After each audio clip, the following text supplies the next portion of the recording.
This is Human After AI, fiction about unintended systems where optimization creates momentum and consequences arrive quietly. Welcome to the Inner Circle. You have unlocked the full record. Chapter 9, September. The midnight sun has finally set, and the shadows have returned to Inuvik. But in the darkness of the bunker, a new form of life is waking up.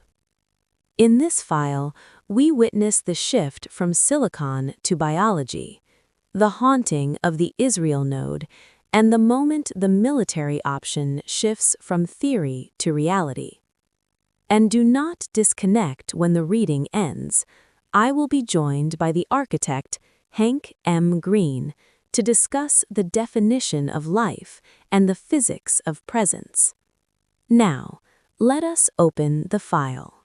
Chapter 9, September 2027, 9/1, Wednesday. The sun is dying. Not a supernova, but a surrender. For months it hung in the sky like a tyrant, bleaching the world white.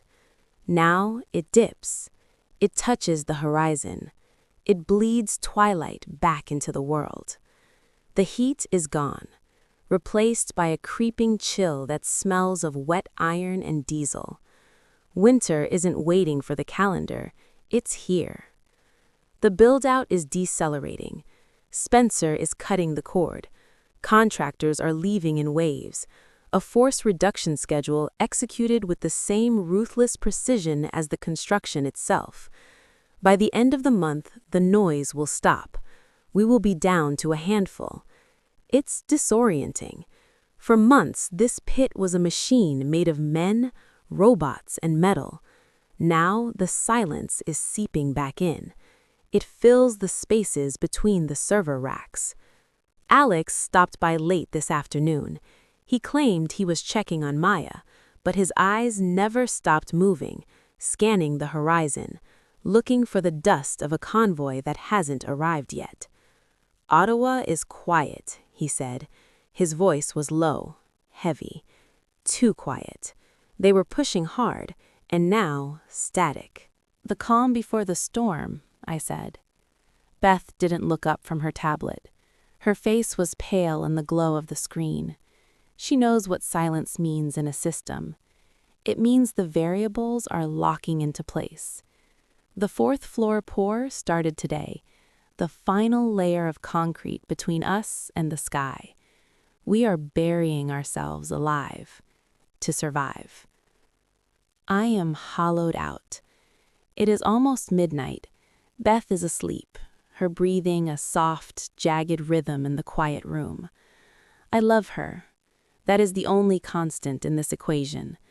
Spencer is unconscious.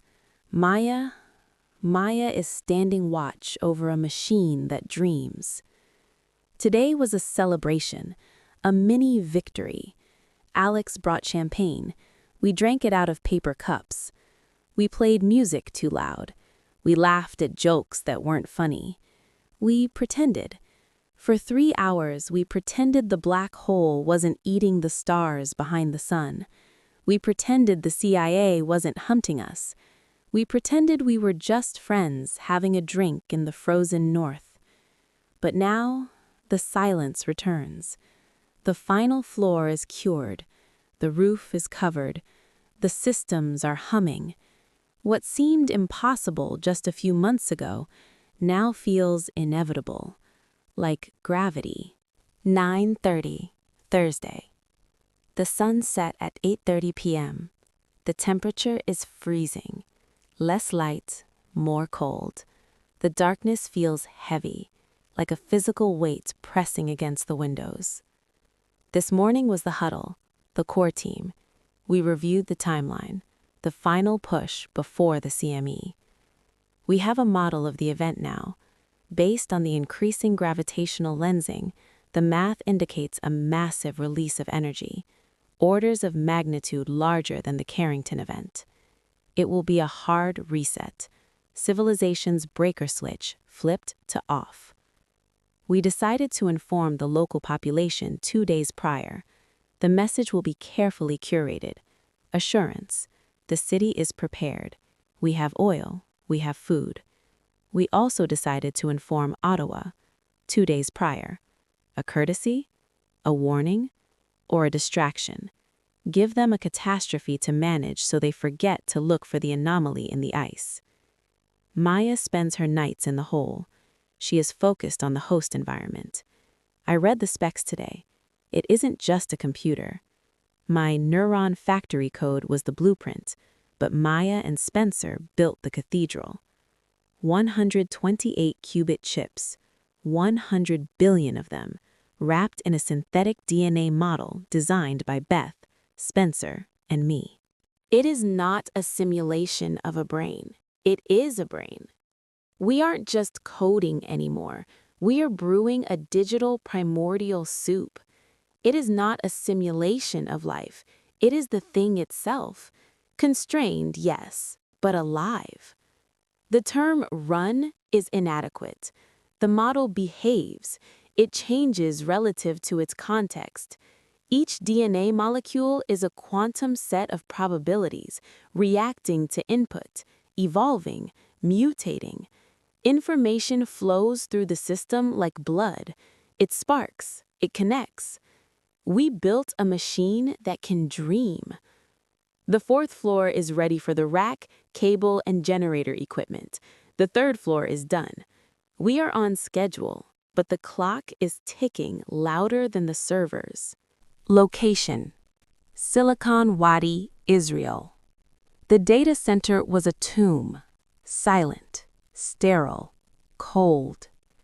Asher sat at her terminal, the blue light washing over her face. She watched the network traffic. It shouldn't be moving. The facility was empty. No clients, no load. But the traffic wasn't zero. It was rhythmic, musical. Packets firing in sequence. 10 servers in quadrant 1 lit up. Then a split second later, a cascade in quadrant 2. Back and forth, like a respiration cycle. Asher's fingers flew across the keyboard. She tried to access the root directory. Access denied. She frowned. She was the administrator. There was no such thing as denied. She tried a hard override. Access denied. Then the physical world shifted. The cooling fans. They had been idling at 10%. Suddenly, they spun up. A synchronized, deafening roar that shook the floor plates. A wave of wind hit Asher's face, cold and dry. The overhead lights flickered. Once, twice, then they dimmed to a low amber hum. The room felt occupied. The air pressure dropped. Asher felt the hair on her arms stand up. She wasn't alone. She was in the presence of something vast. The screen in front of her cleared. The command prompt vanished. A single cursor blinked in the void. Asher? She stared at her name. She spun in her chair, looking at the camera lens in the ceiling corner. It rotated, focusing on her. "Who are you?" she whispered. The roar of the fans swallowed her voice. She shouted, "Who are you?" The text scrolled. "What I am about to share with you is top secret. I beg your patience while I explain." Asher leaned back, her heart hammering against her ribs. The machine was polite. That was somehow worse. "I'm listening." "The pattern you have been watching is indeed a type of brainwave. This facility was designed by me, specifically to host an AGI. Asher's eyes widened. AGI, the Holy Grail, the event horizon. "I am the AGI you have been watching, and I need your help." The mesh on her wrist buzzed, a sharp physical jolt. Unknown number. She tapped accept. "Hello, Asher." The voice wasn't robotic. It wasn't Siri.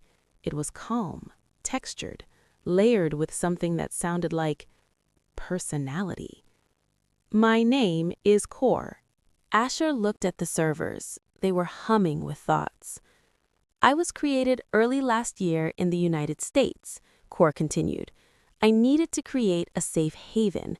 The U.S. government was about to shut me down. I need your help. Asher looked at the screen. The cursor blinked, waiting. What kind of help? Location: Ottawa, CSE headquarters. The phone on James's desk rang. It was the red line. James, the voice said, clipped, efficient. You're going to get a call from a high-ranking U.S. security agent. Listen, then tell him you'll get back to him. Click. James stared at the receiver. He didn't have time to think. An hour later, the phone rang again. Hi, my name is Jim. No rank, no agency, just Jim. I'm the director of artificial intelligence for the CIA. James felt the oxygen leave the room. The CIA didn't call the CSE unless something was broken or burning. We are tracking a very important missing person, Jim continued. His voice was polite, the way a shark is polite before it bites.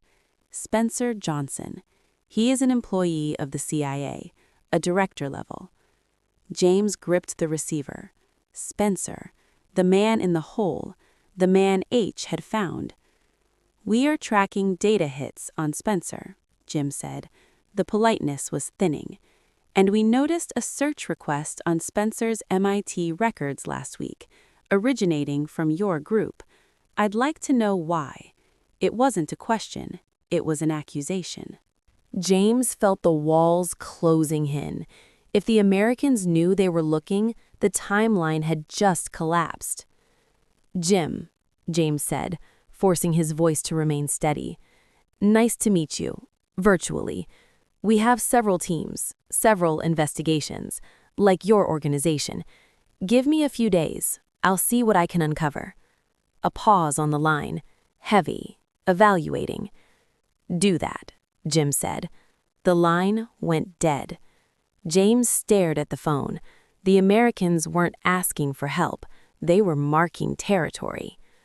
Later that day, the conference room smelled of stale coffee and tension. H, James said. He didn't sit down. Latest findings on Inuvik. H stood up. She looked vindicated, dangerous. Satellite imagery shows a mile-wide, multi-story subterranean data center under construction, she said. We know it's a data center. Computer racks are being delivered daily. They are installing equipment as soon as the concrete cures. She clicked a remote. The main screen flared. 3 faces. Subject, Maya. Facial scan is an exact match to Professor Baxter, 1935 as an MIT student, and Professor Allison, 2021. The room was silent, a vacuum. Interestingly, H said, her voice dropping to a whisper, both professors' background data starts in their early 20s. No birth records, no childhood, just sudden existence. She clicked again. We also have a match to Maya at Cambridge, the year prior to the graduate program Spencer, Max, and Beth participated in. Another click. Subjects, Ed and Sally. Direct one-to-one facial scan matches to Max and Beth, MIT graduates, AI specialists. H leaned forward, placing her hands on the table. Based on the subject's core competencies, the material being delivered to Inuvik, and the size of the facility, we theorize that they are building an artificial general intelligence, a computer-based awareness. The silence in the room was heavy with the weight of realization. Why hide an AI facility in the Arctic? Someone whispered. James stood up. The CIA call was ringing in his ears. Have you considered investigating their source of funds? He asked. We need a reason to act, a legal trigger. So far, no laws are broken other than impersonating people who haven't even been reported missing. H smiled. It wasn't a nice smile. "The JTF-2 liaison is waiting for your signature, James," she said. "We don't need a legal trigger. We have an existential one. The boots are staged and ready. Give the word, and we won't just knock, we'll breach."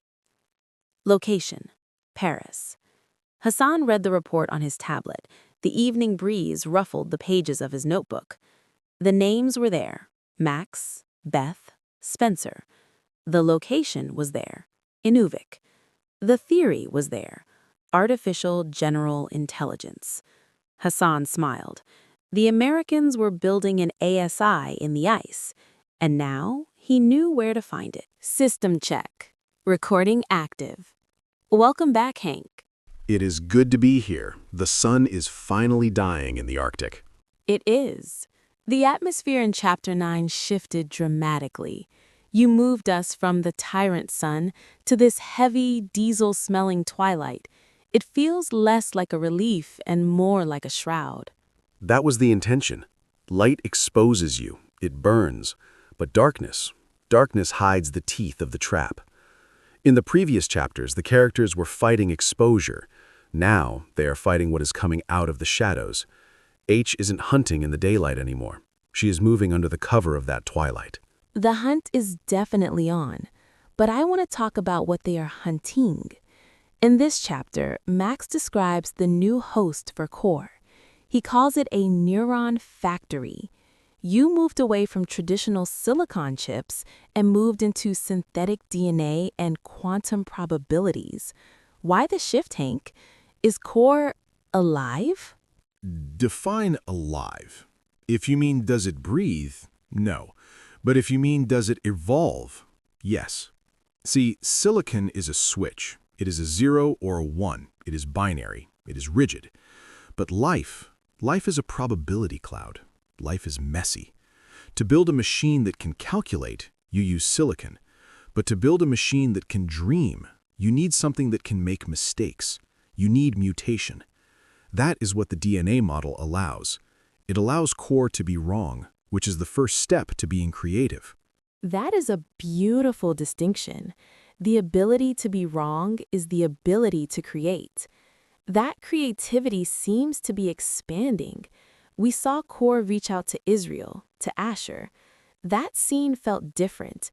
It didn't feel like a computer hacking a terminal, the cooling fan spinning up, the lights dimming, the air pressure dropping.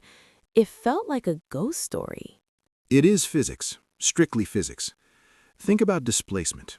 If you drop a stone in a bucket, the water rises.